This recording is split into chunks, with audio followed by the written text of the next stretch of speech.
Exode 13. L'Éternel parla à Moïse, et dit, Consacre-moi tout premier-né parmi les enfants d'Israël, tant des hommes que des animaux, il m'appartient.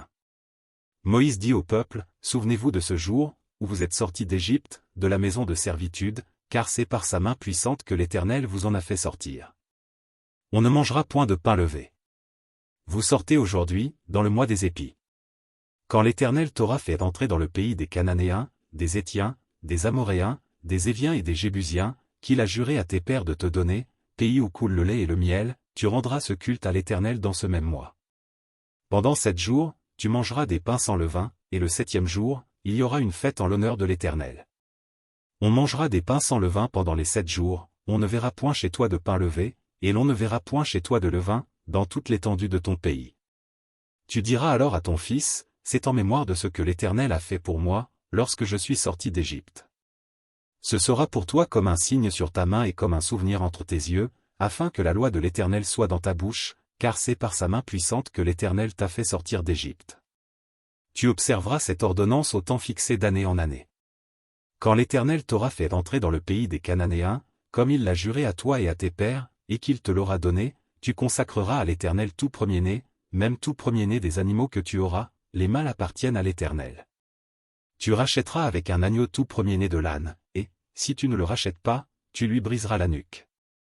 Tu rachèteras aussi tout premier-né de l'homme parmi tes fils. Et lorsque ton fils te demandera un jour, que signifie cela? Tu lui répondras, par sa main puissante, l'Éternel nous a fait sortir d'Égypte, de la maison de servitude, et, comme Pharaon s'obstinait à ne point nous laisser aller, l'Éternel fit mourir tous les premiers-nés dans le pays d'Égypte, depuis les premiers-nés des hommes jusqu'aux premiers-nés des animaux. Voilà pourquoi j'offre en sacrifice à l'Éternel tout premier-né des mâles, et je rachète tout premier-né de mes fils. Ce sera comme un signe sur ta main et comme des frontaux entre tes yeux, car c'est par sa main puissante que l'Éternel nous a fait sortir d'Égypte. Lorsque Pharaon laissa aller le peuple, Dieu ne le conduisit point par le chemin du pays des Philistins, quoique le plus proche, car Dieu dit, le peuple pourrait se repentir en voyant la guerre, et retourner en Égypte. Mais Dieu fit faire au peuple un détour par le chemin du désert, vers la mer Rouge. Les enfants d'Israël montèrent en armor du pays d'Égypte.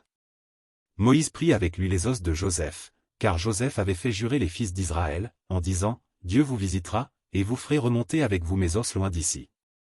Ils partirent de Sukkot, et ils campèrent à Étam, à l'extrémité du désert. L'Éternel allait devant eux, le jour dans une colonne de nuée pour les guider dans leur chemin, et la nuit dans une colonne de feu pour les éclairer, afin qu'ils marchassent jour et nuit. La colonne de nuée ne se retirait point de devant le peuple pendant le jour, ni la colonne de feu pendant la nuit.